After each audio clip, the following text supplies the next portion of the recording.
Talent ఉంటే సరిపోదు, luck ఉండాలన్నారు. కానీ అతను లక్ని నమ్ముకోలేదు, టాలెంట్ని మాత్రమే నమ్ముకున్నాడు.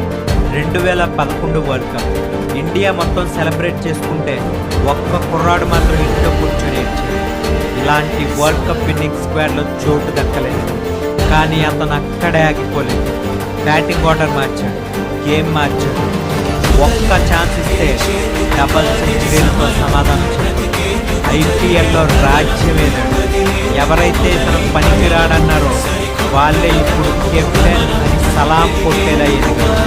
2011లో టీమిండియాలో చూడలేదు. 2024కి వచ్చేసరికి అతను లేకపోతేనే టీమిండియా. 2023 వరల్డ్ కప్ అయింది. 2024 బార్బడోస్లో టీ20 వరల్డ్ కప్ తెచ్చి భారతదేశపు జెండా పట్టి వరల్డ్ కప్ తెచ్చి ఇండియాకి ఇచ్చాడు. ఇది మాస్ కంబ్యాక్ అంటే, ఇది హిట్ మ్యాన్ రేంజ్ అంటే. నిన్ను ఎవరు నమ్మాల్సిన అవసరం లేదు. నిన్ను నువ్వు నమ్ముకుంటే చాలు, ప్రపంచం నీ కాళ్ళ దగ్గర ఉంటుంది. హిట్ మ్యాన్ ఫ్యాన్స్ కామెంట్ సెక్షన్లో అరాచకం సృష్టించండి.